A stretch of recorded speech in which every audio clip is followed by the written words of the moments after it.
Okay, good evening and welcome. Thanks so much for joining me on this fun and free webinar and workshop. For those of you that are joining me, I'm going to ask that you go ahead and grab a pen and a piece of paper because this will be an interactive workshop. We'll be asking you to do some exercises just to make sure that you are digesting and incorporating these tools that I'm going to be teaching during this workshop in the most integrative way possible. All right, so what we're going to be going over today in this workshop, I'm going to be talking about what anxiety is, what symptoms you might be experiencing, but then also how to overcome these symptoms, and then what to do if you're not really getting anywhere with what you're trying, and kind of how to take that next step to see if medication would be the right fit for you. And I want to begin just by sharing about how prevalent anxiety is. So 66% of the population experiences high levels of anxiety. And many people that are living with anxiety are ashamed and they feel like something's wrong with them just because they experience anxiety. And they're sometimes afraid to even talk to somebody about going on medication because they're afraid that talking to someone is going to almost make it mandatory that they have to go on medication. And I just really want you all to know that there's lots of things that people can do before having to go on medication, and that actually therapy is the first line intervention for anxiety, meaning that even if you do have anxiety, most people wouldn't suggest starting with medication. Most professionals would recommend starting with therapy, starting with, some thinking changes, some behavioral changes, and if those don't get the results, and then considering finally medication. So it's one of the last resorts to treatment for anxiety. All right, so in this workshop, as I said before, we're going to be talking about what your anxiety is and then also what it needs to be fed or satisfied instead of what it needs to be fueled or exacerbated. And so the symptoms of anxiety make you do things that actually fuel it rather than feed it or calm it. So we're going to be talking about how to satisfy or how to calm your anxiety. We're also going to be talking about how to really take what comes from dealing with anxiety, which is an enhanced sense of confidence. Like, where do you do after you start feeling a little bit better? And how to take that confidence and that security that you get into the second part of what anxiety usually needs, which is a shift in your relationships. And then the last part is that what really anxiety needs to be able to sustain or to kind of keep the symptoms away, to keep yourself feeling calm, is it needs healthy lifestyle habits like eating, exercising, and sleeping. So we're going to be going over how to get the motivation to build, sustain, and maintain those healthy habits. So I'm going to be covering a lot of information today. I'll be moving pretty quickly. If you stick around to the end, I'm going to be giving you a discount to my next workshop in August, and I will also be giving a select few people the opportunity to work together. So stick through to the end. I have no doubt that it will be worth your time. So my name is Michelle Stanley, and I help women to enhance their fulfillment by maximizing their mind's potential, cultivating deeper connections in their significant relationships, and by aligning their careers with purpose. And a little bit about my story, my experience with anxiety, is that I actually started to experience anxiety as a child at the age of like 5 or 6 years old. And, I didn't really have anything to be that stressed out about. I had a pretty normal upbringing, aside from what we now understand as post-family stress disorder. I did have the normal, family conflict and arguing and, parents fighting, that kind of thing. But my basic needs were met. I was secure. I was safe. I was fed. I was going to school and had parents that cared for me. And so my daily life was fine. I didn't really notice myself feeling anxious or anything, stressful happening. But I did notice that at night when I was trying to go to sleep, that my mind would be almost overwhelmed with these worst case scenario thoughts of, like something happening to me or my parents dying or something happening to my dog getting killed. And, I didn't have these thoughts during the day and I couldn't figure out what was going on. And the mere fact that I was thinking these thoughts made me think that it was true. And then I kind of figured out that it wasn't true. I just, for some reason, thought these thoughts late at night. And I was able to kind of count sheep and distract myself to be able to eventually get to sleep and kind of overcome that anxiety in that place. And then I pretty much, was not really experiencing anxiety. It was pretty normal level of anxiety through my high school and college life. And then when I got into grad school, and I was in grad school, my dad passed away. And when he died, I, out of nowhere, started experiencing social anxiety. So being really conscious of other people looking at me or watching me, feeling really insecure when I was in public or when I was talking or even eating in front of other people. And my stomach would just knot up, my palms would get sweaty, my heart would start beating really fast.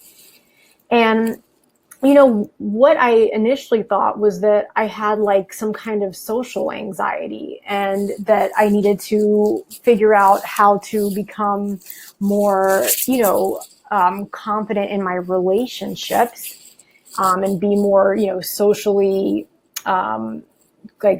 socially, what's that word? Socially tuned in or socially, comfortable.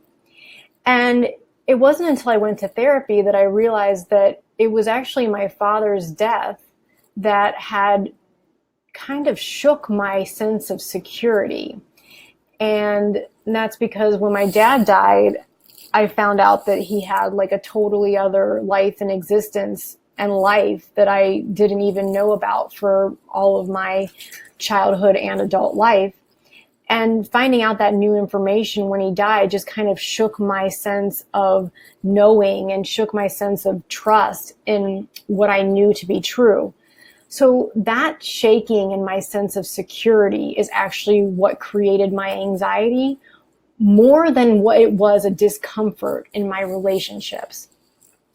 And so I share that story to say that for some of us, anxiety is kind of running our life. And we're focusing on the wrong thing because the thing that anxiety symptoms direct you to overthink about are not actually the cause often of what the anxiety is. And for me and for many of us, we need to stop looking at the symptoms of anxiety and start looking underneath those symptoms to figure out what is it about our basic needs that are not getting met.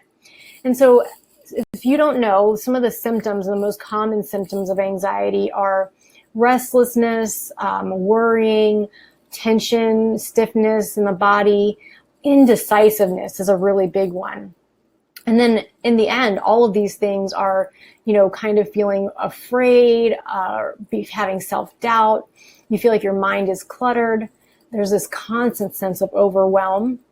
And all of these symptoms are things that your mind is creating that essentially distract yourself so that you don't actually have to address the underlying issue that's causing your anxiety in the first place. And so I just want to remind us all that life is difficult and that there is no life without challenges. And that what most people don't know is that anxiety is usually showing up as a coping mechanism. It's a way that some people, all of us do it to some extent. It's a way that we start to relate to challenges and to obstacles or to stress.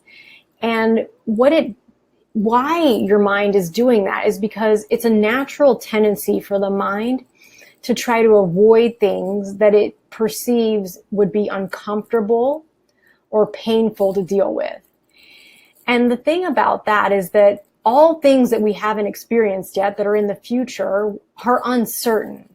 And the mind perceives unknowns or uncertainty as things that are potentially harmful, painful, or hurtful.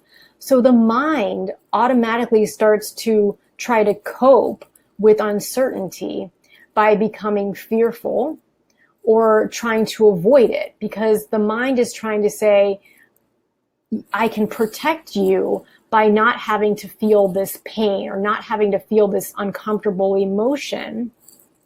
And so it creates anxiety. It creates like a physical symptom, like an increased heart rate or sweaty palms or jitteriness or body tension. It creates a distraction for you not to have to focus on the actual life challenge that's in front of you in your situation or in your life path right now. And as you see about what we're sharing here is that when you can start to get distracted about, your symptoms and you start focusing on that, usually the thing that needs attention in your life, like let's say, you're really unsatisfied in your job, or you're really, in a toxic relationship, you start focusing on the symptom of anxiety, which is like, the fact that your mind is racing all the time and you're an insomniac because you can't sleep. You start focusing on those symptoms instead of focusing on the actual cause of the anxiety, which might be that toxic relationship or that dissatisfying job. And so it distracts you from being able to focus on what's really causing the anxiety. And so that cause doesn't actually ever get alleviated. It actually gets worse. And unless you start to address what's underneath your symptoms, what's causing the symptoms in the first place, you're going to continue to experience anxiety because your body's sending out signs like, oh, you need to address something in your life, but you're not paying attention to it. You're not actually addressing it. You're focusing on the symptoms. And so really what we start noticing when we have that tendency to relate to life challenges by avoiding is we subtly start to become afraid of life challenges, or we start to, if we're not aware that we're afraid, we are often at least aware that we're avoiding. And when the mind is aware that it's avoiding something, it also starts to incorporate or starts to feel that thing that it's avoiding must be scary, or it must be painful, or it must be, difficult to deal with. So it starts to feel fear, even if that fear is not justified. And so I'm going to ask you now to start doing the first exercise for this webinar, which is to make a list of the top 10 worries that are in your mind right now. And if you think about those, those could be a lot of different things, but I want you to just kind of start peeling back the onion of anxiety. So we're going to start going from, the sensation or the symptoms of anxiety to what you're actually thinking. And so one of the things about anxiety help is that we're often so focused on the symptoms of anxiety that we're not even aware that we're thinking anything in the first place. So I want you to go beyond the physical discomfort and start to recognize, what are you actually thinking? And when you go through this process, you're going to find probably the most anxious thoughts that we have are often the ones that relate to a certain type of fear. So if you're looking at this question of what are the things that the themes about what you are worrying about, or kind of your top 10 list of worries or thoughts in your mind, they tend to fall into certain categories, such as concern about a relationship, concern that other people aren't going to like you or approve of you, or if you're doing the right thing. Another concern is that, concerns about your health or your fitness, or your diet, or, some other, sometimes if it's a mental health thing, people worry that, they might be going like crazy or something like that if they're experiencing anxiety. So concerns about your health or declining in health. And then the other ones can sometimes, this is a really common one, just the feeling that something is wrong with me, or something must be wrong. I'm not okay. I can't take care of myself. And so I want you all to know that concern of that something must be wrong with me, that is part of the human condition. The human condition, the human mind is always asking that question. In Buddhism, they say that's part of our suffering. We're constantly feeling like something must be wrong with us, because that drives our direction and motivation towards self-development and self-improvement. So it is part of our human existence to be asking if something's wrong with us. And as we start to begin this first part of this workshop, the first step about going underneath the anxiety is starting to get clarity from within about what your anxiety is rooted in.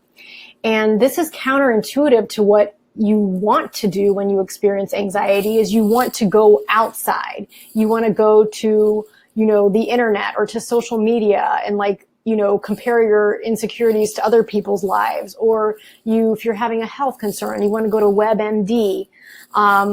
Or if you are, feeling just like nervous, anxious, or stressed out about something, rather than actually deal with the stress, you might procrastinate. And again, do that by some unhealthy habit, or, watching TV. So we're constantly going without, or to the outside of ourselves, to find the solution to anxiety, rather than trying to go inside of ourselves to get clarity from within. And this is why most people that experience anxiety don't get better, because they're constantly trying to seek the solution in their anxiety by seeking a Band-Aid, getting approval from somebody else, getting accolades or validation, or reinforcement, the affirmation from someone else that you're okay. Going to the doctor every time you feel anxious, to be assured that you're not in a unhealthy or dying. So we're always going to the outside rather than going inside. And so being able to get better means that we have to shift that. And if you start to look underneath those worries or those concerns that I just had you write down about, what's your top 10 playlist, you're going to notice that the root of your concerns is probably going to fall into one of these categories of fear. And some of these categories of fear are the fear of death, which can include the fear of getting sick or something happening to you, going crazy. The fear of failure or disappointment often includes, fear that somebody won't approve of you, especially if it's work related, the fear that you'll make the wrong decision.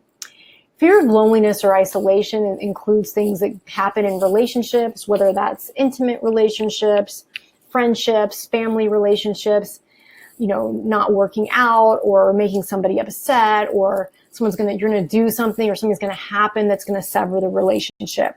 That boils down to the fear of loneliness or isolation.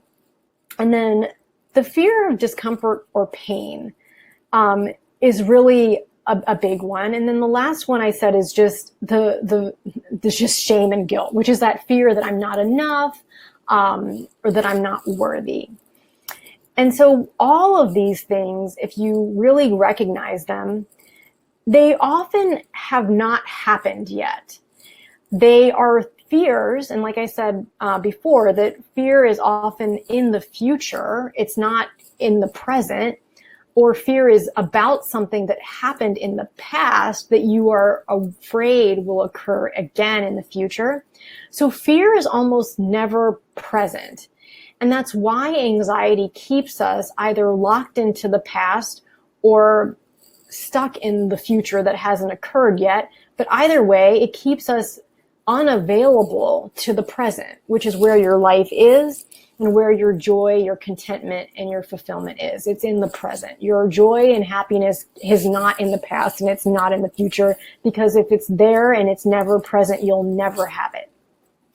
And so that's why when we think about all of these fears here, we acknowledge that they're actually not currently happening. They're not present. We're mostly in the present anticipating that we're going to suffer in the future, we're going to have some type of pain in the future, or we're experiencing some type of discomfort or pain currently. And so that makes me want to go into talking about what the 3 types of suffering are. And this is according to the Dharma, which is one of the philosophies of Buddhism. But it says that suffering has 3 causes.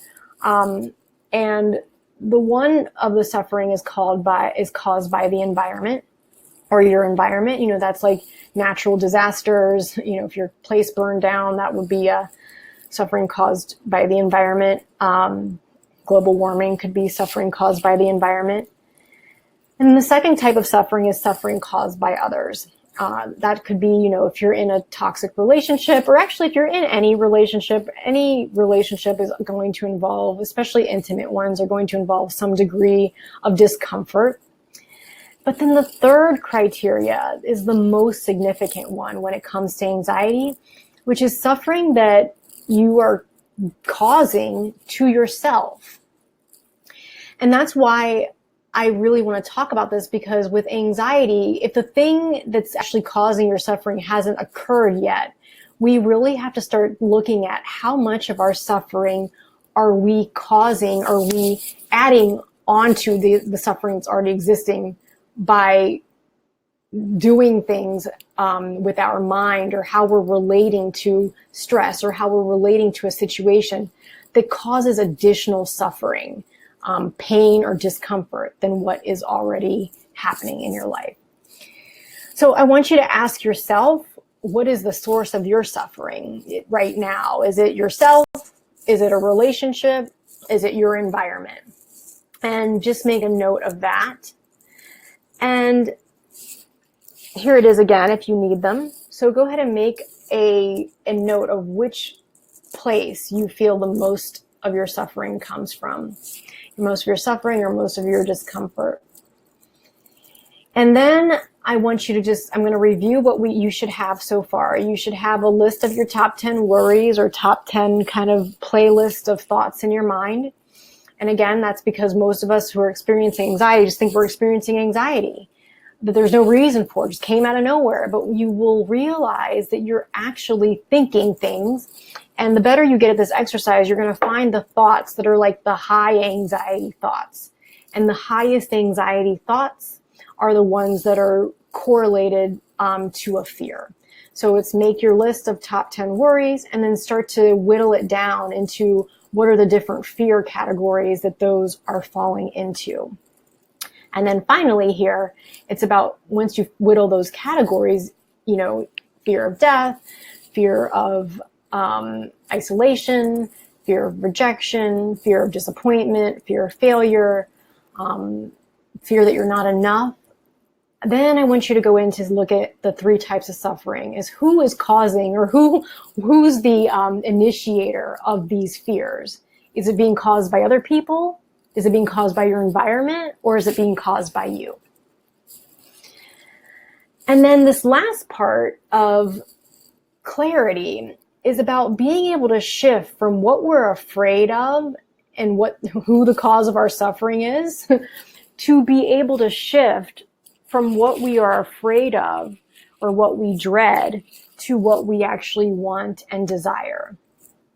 And if you look at these piece by piece, the fear of failure actually desires for perhaps success or acceptance, validation, approval.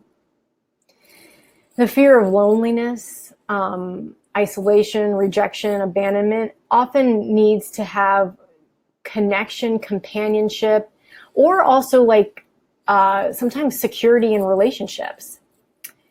And then the fear of death might need wellness, health, security in the body, safety in your environment.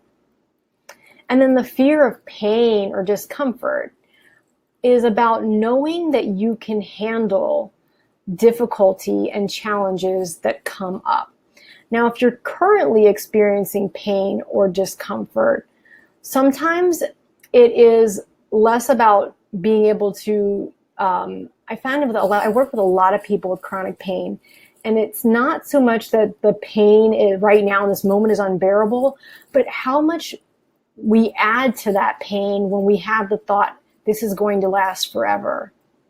Or, what is this consequence going to be if I always feel like this? This is never going to end. And literally, when we start having those thoughts, we're adding on to our physical pain with those emotional thoughts. So sometimes the fear or the actual discomfort in the present can need just the sense of calm, the sense of care, the ability to take care of yourself. And, often the feeling that I said before of that something's wrong with me actually needs a sense of confidence or a sense of acceptance. So this was what we're talking about when we talk about clarity from within. And I'm going to go through how we go about getting clarity from the inside as opposed to the outside. So clarity from the inside out has to begin with getting clear on what you are feeling in each area of your life. And I'm going to show you what some of these areas of your life are. But you can also see that after you're clear on what you're feeling, it should and ought to illuminate some ideas for what you actually need. Because the feeling is the thing that's helping you understand what you need. And if you bypass the feeling, you don't know what you need. It's hard to know. So by sensing the feeling, you can get clearer about what you need.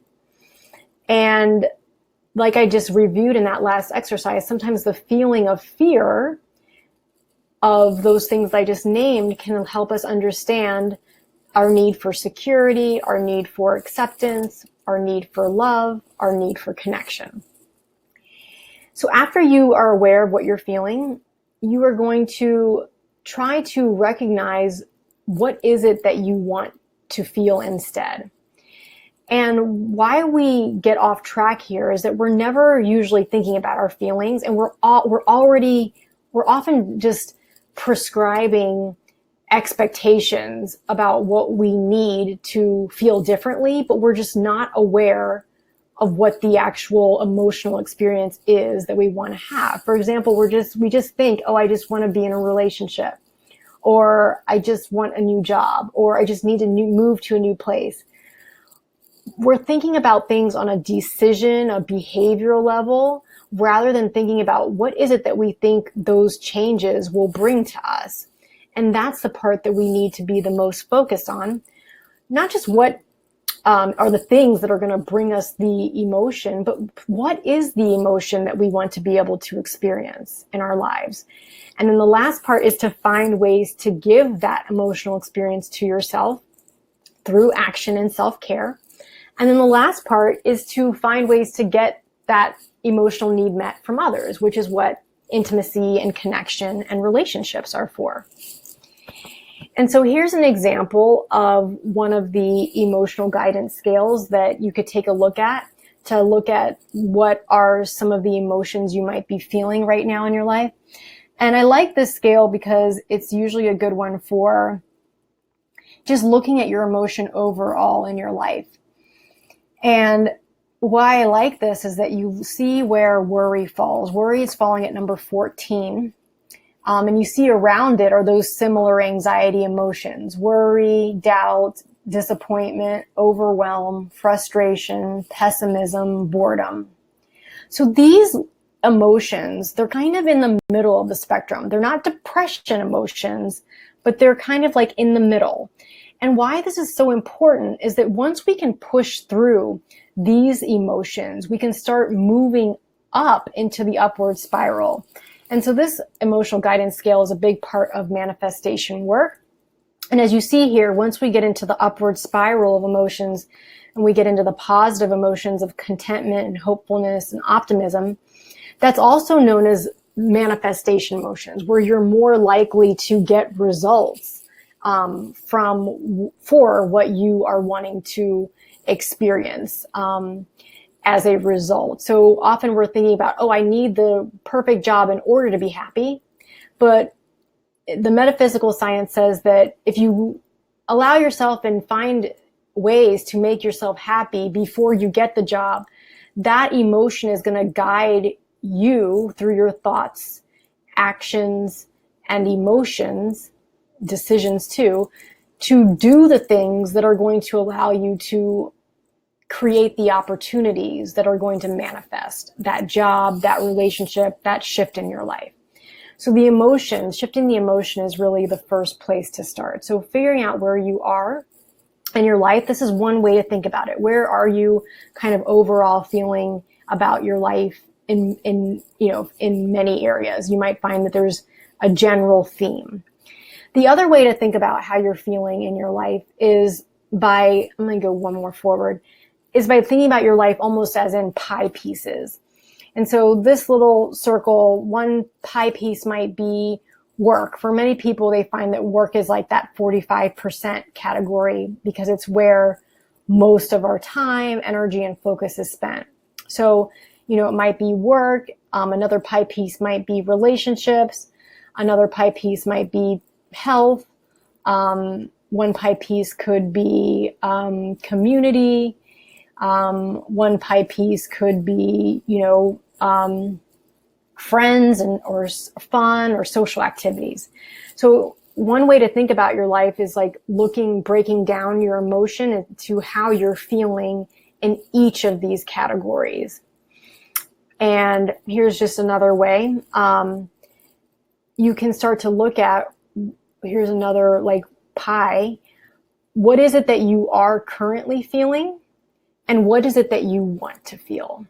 And so that's the place that you want to start. Where is it that you're currently feeling, and what is it that you want to feel more of? So go ahead and try to make some notes about that.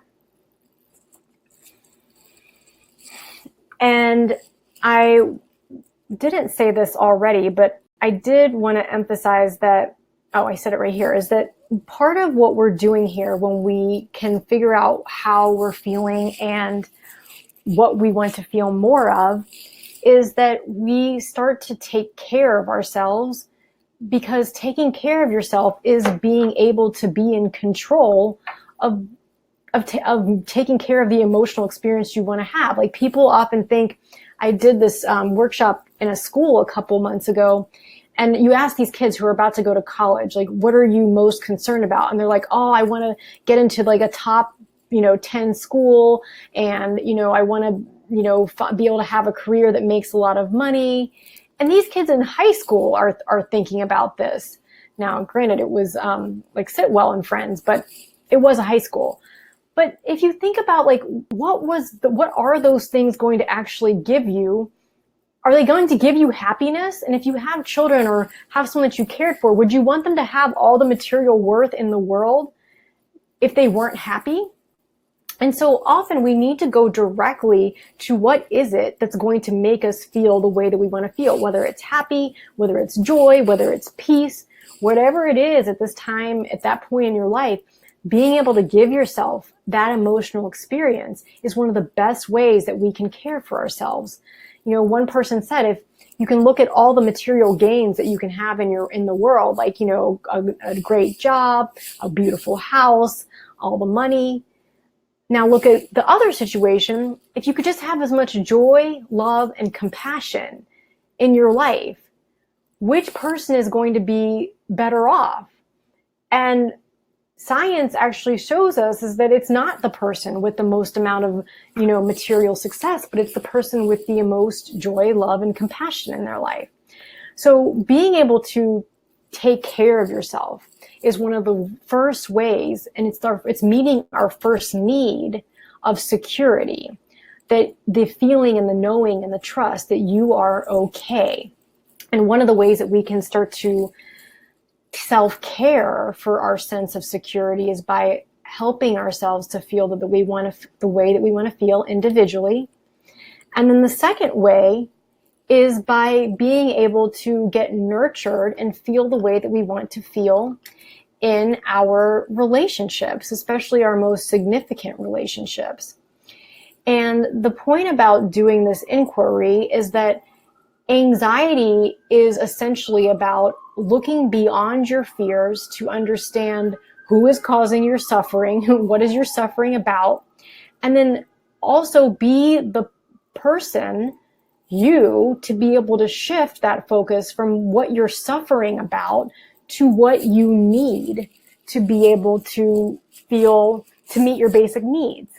And the basic needs are, number one, a sense of security, number two, relationship, and number three, it is human nature that we have a need for significance and meaning.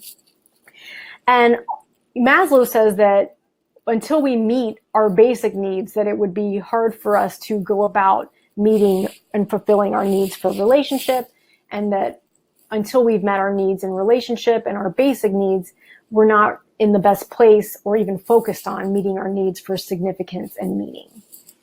And so in reviewing, what anxiety is distracting you from is your basic needs. And it's getting you so focused on your suffering and what you're afraid of, and getting you so distracted in trying to manage your fear, and it's taking you away from paying attention to what your basic needs are.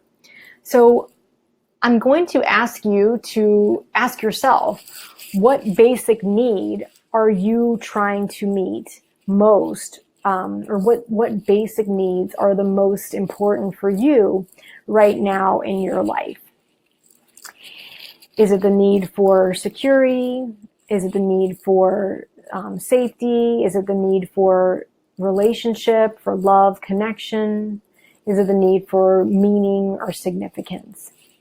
And, maybe it's all three. So just kind of take an inventory of what that is for you. And then I'm going to shift to talking about confidence, which is our second part of this workshop. So when I talk about confidence, I think that confidence is not just about how you feel about yourself individually. Confidence also translates into how you show up in relationship and how well you go about getting your needs met in relationship.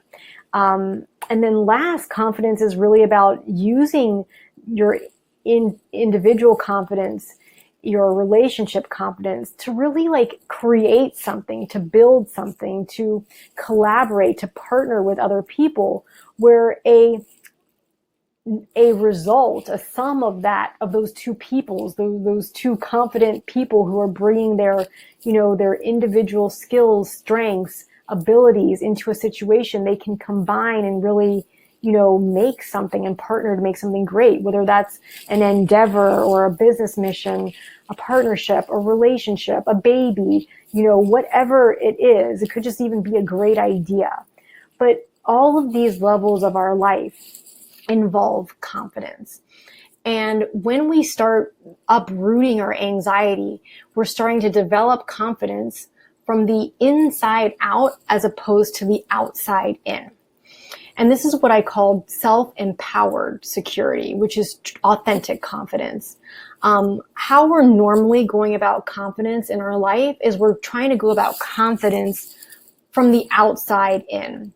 And what that means is that we're seeing other people from the outside in, like through social media, through what we see, on our phones, or kind of what's kind of first getting our attention, through external appearances.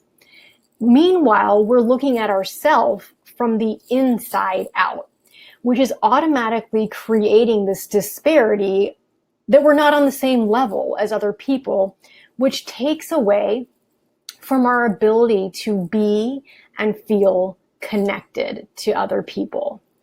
And that's why the second part of dealing with anxiety is really relational. It's acknowledging that human relationship and human connection is part of a human need and desire.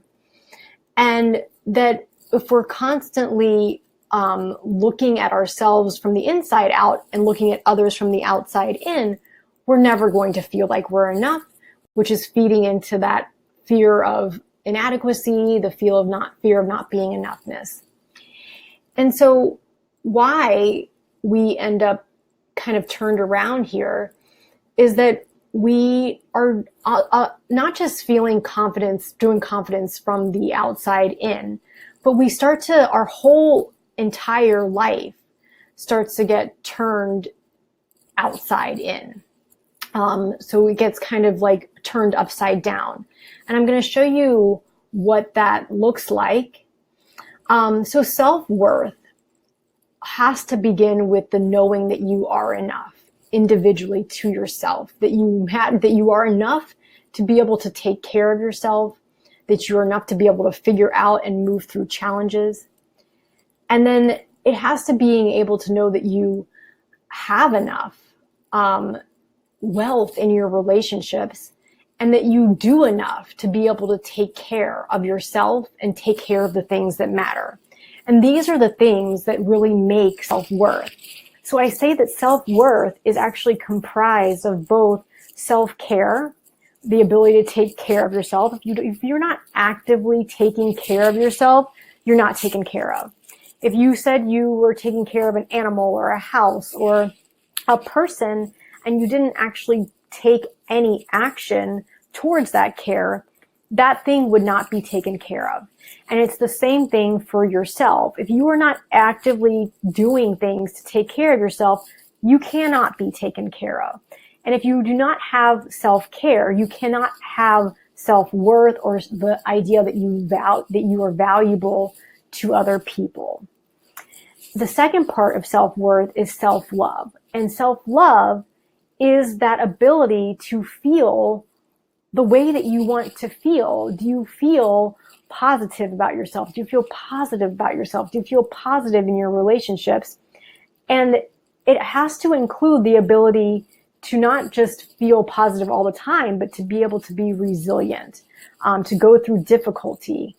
And so that's why I always talk about that when we think about, do I have enough? We really have to be thinking about, do I have enough to figure out how to handle and solve challenges and meet difficulty? When we think about, am I enough? We need to be thinking about, do I matter in my relationships? Am I showing up in a way that is authentic? Am I showing up in a way that is vulnerable, that's getting my needs met, that I'm being fulfilled? And none of these can happen without the first, which is self-care. And that is the part where we need to start doing. We need to start doing enough in the area of self-care. So this is how it ought to be. But let me show you what it is for most people, and the thing that creates the dynamic that creates anxiety is that we're focused on doing enough. And we're doing enough to try to get approval from other people instead of doing enough for our self-care. We're trying to do enough. Look at how you focus your time and energy, like at work, for example. How often we prioritize tasks that will be beneficial for other people or that will help us look good in other people's eyes. Meanwhile, we put second, or we do not prioritize the things that are most consequential to us if we don't prioritize them. The second way that we have it backwards is that when we think about, do I have enough? We need to be thinking about, do I have enough to move through life's challenges, to meet difficulty? And instead of figuring that out, we're trying to acquire more material wealth or acquire more accomplishments, acquire more things to put on our resume or make us look good. And then the result is that the value of yourself, the knowing that you are enough, is never attained, because the building blocks that we need for it, which are right here, we need to be able to do enough to take care of yourself. You need to be able to know that you can have enough mental ability to figure out your challenges. And that's how you figure out that you are enough to matter in your relationships and to the things that you contribute to in the world. So self-care has to begin by putting yourself first. And so I really like this little mind funnel here. And I'm going to remind you that security begins with self-care. So this is one of the most important slides in this workshop. So take a picture of this and remember it. That if you think about this brain here in the center, that's where your anxiety lives. And anxiety needs to get funneled into one of these three pathways in order to move. And as we know from the emotional vibration scale, when an emotion can move, you start to evolve, you start to move through the challenges that you're facing. So in the take action realm, that's really where we have the self-care, and it's also the physical realm of action. The second realm is to problem solve or get help. So as you start to move through this, I want you to start thinking about anxiety and start writing down all of the things that you're holding on to in your mind. It's going to be more than that top 10 list of worries that I had you come up with. But you can start with that. But anytime you start to feel overwhelmed or anxious, I want you to first just write down all the clutter that's in your mind, all this junk, put it on paper. And then I want you to start funneling it into these three categories. What are the things that you actually just need to take action on, that are important to you, that are weighing on your to-do list, that just need to get done? Like if your house is a mess and you're living in clutter, excuse me, you might need to just prioritize cleaning your house or hiring somebody to do it.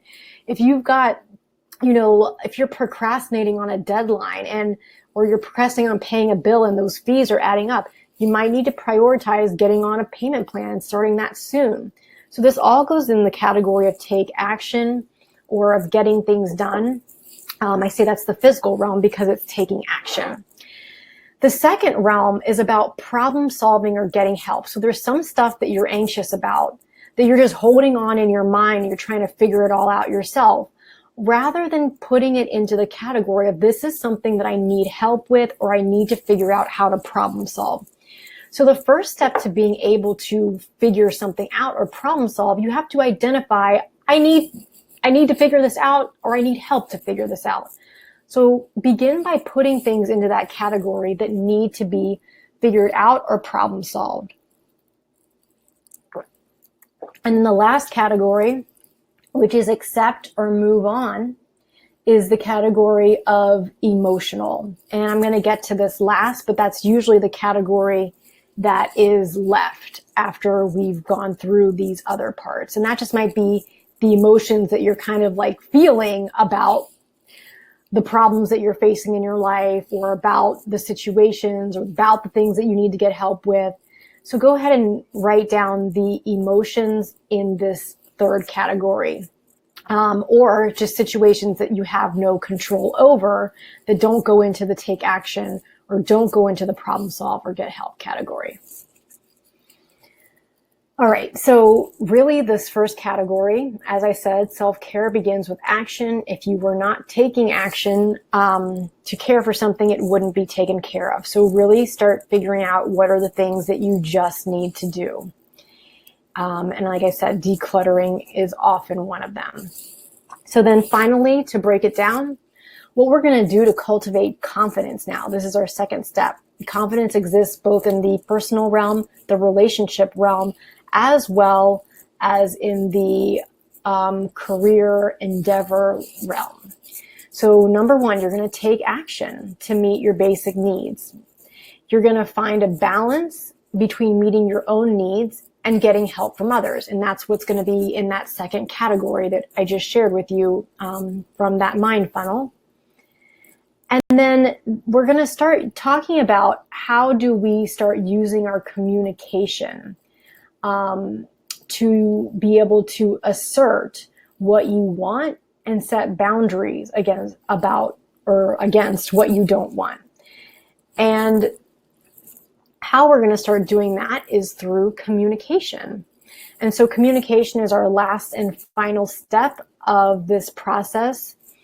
And I also just want to begin by saying that once you have gone through these initial steps of having clarity on your needs and what your emotions are, that's how you can really start practicing expressing emotions to others. So often people are afraid to get help from someone else because they're like, well, I don't know what the solution is, or I don't know what to say about what I need. And you don't need to do all of that. That's what relationships are for. You have to start letting other people carry some of the responsibility. And that's what partnership is about. You don't have to do all the work yourself. And so sometimes just getting help can begin by sharing with somebody what is the emotion that you're feeling around that thing. It could be, I'm really frustrated right now that I've been trying to get a promotion at my job, and it just seems like I'm hitting barrier after barrier. I'm really overwhelmed right now because I have a 2-year-old and I have tons of things to do, and I'm trying to balance being a mom and a wife and a career person. It could be that, I'm feeling really disappointed that this person didn't show up for me in the way that I wanted. And just express the emotion without needing to come up with the solution yourself or even needing any type of response. So I really want you to practice this in your closer relationships, because I want you to start experiencing the pathway towards authentic connection. And as Brene Brown says, the thing that's required for deep connection is vulnerability. And one of the ways that we start to experience vulnerability is by expressing emotions. One of the things I hear people say often who want to experience connection is that they want to figure out how to be vulnerable and they don't know how to do it. And what I often find is that they think they're being vulnerable because they're talking about the intellectual parts of their life and their thoughts. And that is really, there's nothing to connect to there. There's no vulnerability in expressing your ideas, or there's less vulnerability in expressing your ideas and opinions. But when you really express emotions, that's really where people start to see the soft underbelly of who you are and what you're going through. And it gives them something to connect to and help with. So these are the things I want you to practice that are going to move you from communication, but are also going to move you from the clarity that we practiced before, the confidence, into being able to get connection through communication. And here's where I'll add the last part about going to talk to someone. If you feel like you were interested in seeing if medication is right for you, go communicate with a psychiatrist. No psychiatrist is going to make you take medication. Even if you are suicidal or homicidal, no psychiatrist can make you take medication. I mean, if you're really on the far extreme, which very few people are, a psychiatrist can strongly encourage you to take medication if you're homicidal or suicidal. But that's really the only situation where a psychiatrist can strongly say there's going to be a consequence if you don't take medication. Other than that, talking to a psychiatrist is just a communication, a way of getting information that will help you get clarity about what is going on and what would support you in getting better. So here again is the emotion wheel if you need it, because I'm asking you to get clear on what you're feeling and then work on trying to express that. All right. And I brought this up again about these 3 levels of confidence. It begins with you, self-care, problem solve, getting help, involves other people in your relationships. And then the accepting move on is what all remaining things are going to go into that didn't fall into these first categories. All right. And why we want to go through this funnel is that once we start to kind of go through this process, our anxiety is going to shift. And as I showed you in the emotional guidance scale, is that once you move on from anxiety here, you can start to move up into these more positive emotions. And like I said, that is the manifestation realm, and where we can start to really move into our basic need of meaning and significance. So this is really what my work is about that I do with people. I'm going to go ahead and put out one of my offers that you all are going to get for sticking through to the end of this webinar, is that this is ultimately about when we start to have clarity from within and we develop more confidence, we start to be more confident in taking control and having influence in all areas of our life, our individual, our relationships, and also our career. And so how we do this is that when we start to have clarity and we start to communicate, we also feel more secure, both individually as well as in our relationships, and then also in our state, in our resources in life.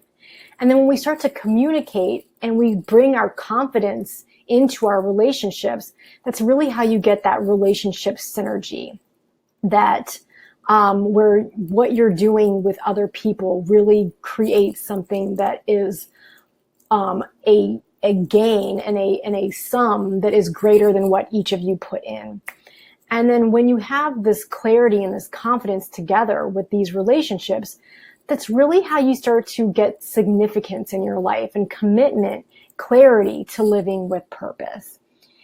And so the major part of this work is really about living in alignment with purpose. And so if that is something that is of interest to you, I'm going to be giving a few people the opportunity to work with me through coaching. And I'm going to put up this offer right here, which is to have a free consultation. And that would be to be able to, you don't have to buy anything, there's no obligation, but just to see what's available to you for being able to bring this authentic confidence to maximize your individual potential, your relationship potential, and also your career potential. So consider, I would love to talk with you if this resonates with you. And then just in closing, I'm going to review the 3 things that we talked about in this webinar and workshop. So number 1, in order to get clarity on your needs, okay, there we go. You have to be able to shift from what you're afraid of to what you actually need and desire. And then number 2, being able to shift from what you are afraid of to being able to acknowledge what you actually want. And then when you acknowledge what you actually want to feel, that self-love, start to take action to give yourself that experience. And that is taking action to self-care. And here we have that mind funnel again. And then lesson number 3 is that communication is what cultivates your relationships and your significance and connection to purpose. So when you start to do this, when you start to get clarity and you shift from what you actually fear to what you actually desire, and you're able to take care of those things, you get security. And when you have confidence and security, you can start to really enhance your significant relationships through communication.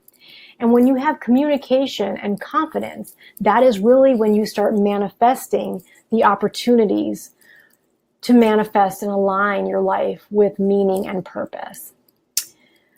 So time is of the most importance. I know that we're coming to the end of our time here. And one of the most important things about time is that we use it effectively. Time is your biggest asset. And so, as I said earlier, I hope that for what you came to get out of this workshop, that you got some next steps. And if you feel like you were hitting a wall, that you have some possible options for what you can do next and how you can start. So some possibilities for how you can go forward. You can continue from what you got here to figure it out on your own. And that is just as valuable and respectable and good as any other way. But if you want some support, and like you said, like many people say, you go further faster when you go with someone. And if you want to get more confidence, more love and connection, and more commitment to living with purpose, there's actually a program to be able to help you do that. So I'm going to be doing, like I said, the Authentic Confidence Workshop next month. And you will receive that in the email. You also saw it in the offer. And in the actual my coaching program, which is called the Alchemy Academy, you're going to get all three of these components, which is confidence, clarity, relationship synergy, and career purpose alignment. So normally the cost for this Authentic Confidence Workshop is $97, but you will be able to get that workshop today for only $40 for attending this workshop. So I'll go ahead and put that up one more time if you all want to take advantage of that, and that is the Authentic Confidence Workshop. I'm going to be going over some lessons on how to do authentic confidence, and I'm also going to have a live Q&A where I'm going to answer your questions live on how to overcome some of the biggest challenges to being able to steer the path and the courage to remain standing in your confidence in daily life situations and challenges. So click the links here if you want to register, and I will look forward to seeing you all soon. Thank you so much for joining me, and I will see you next time.